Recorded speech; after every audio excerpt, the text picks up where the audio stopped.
दूर गांव में एक घना हरा भरा जंगल था। उसी जंगल में एक मोर और एक चिड़िया रहते थे।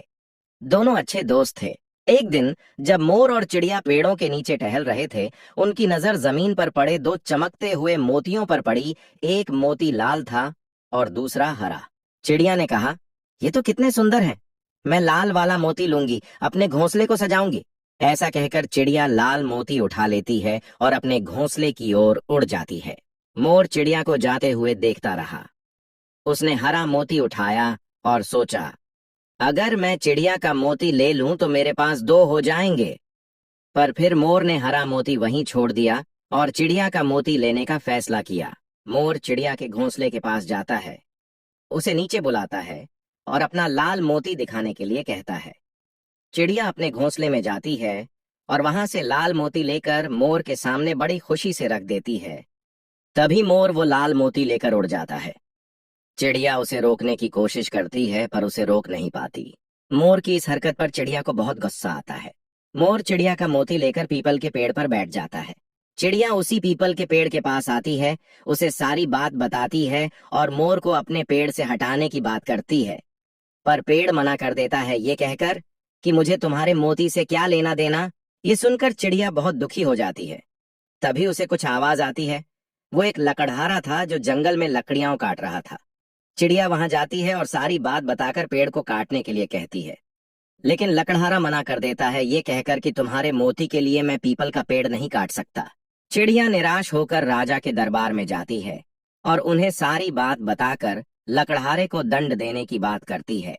पर राजा भी लकड़हारे की बात को सही मानते हैं और कहते हैं कि तुम्हारे एक मोती के लिए पीपल का पेड़ नहीं काटा जा सकता। ये सुनकर चिड़िया बहुत गुस्सा हो जाती है और रानी से शिकायत करने की बात करती है।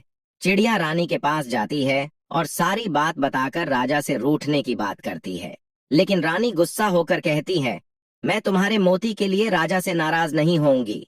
फिर चिड़िया रानी को सबक सिखाने के लिए अपने दोस्त चूहे के पास जाती है और उससे रानी के कपड़े कुतरा देने को कहती है, लेकिन चूहा मना कर देता है।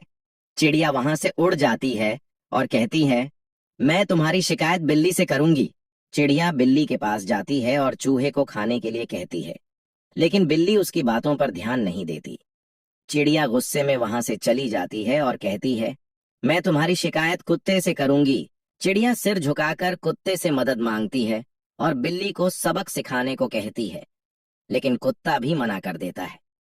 चिड़िया वहां से निराश होकर अपने दोस्त चींटी के पास जाती है और रोते रोते सारी बात बताती है। तब चींटी कहती है, मैं तुम्हारी मदद करूंगी और तुम्हें तुम्हारा मोती दिलवा के रहूंगी। फिर चींटी अपने साथियों के साथ मिलकर एक सेना बनाती है और कुत्ते पर हमला कर देती है। कुत्ता उनसे रुकने की गुहार लगाता है। चींटियां रुकती हैं और कुत्ते से कहती हैं कि वो चिड़िया की मदद करे।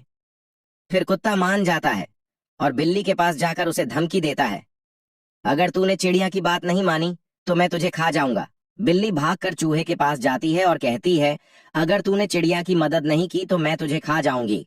फिर चूहा भी रानी के कमरे में जाकर उसके कपड़े कुतरने लगता है और कहता है, अगर आपने चिड़िया की बात नहीं मानी तो मैं आपके सारे कपड़े खा जाऊंगा। फिर रानी राजा के पास जाकर कहती है, अगर आपने चिड़िया की बात नहीं मानी तो मैं आपसे नाराज हो जाऊंगी और आपसे बात नहीं करूंगी। रानी के दबाव में आकर राजा लकड़हारे को पेश करने का हुक्म देता है।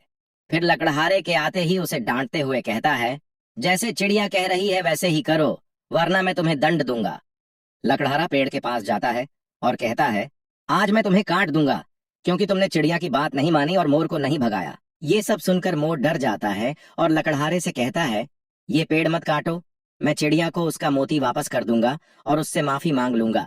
फिर मोर चिड़िया के पास जाकर उसका लाल मोती लौटा देता है और कहता है, मुझे माफ कर दो। फिर वहां से चला जाता है। चिड़िया वही लाल मोती अपनी दोस्त चींटी को दिखाती है और कहती है, ये रहा मेरा मोती, तुम्हारा बहुत बहुत धन्यवाद।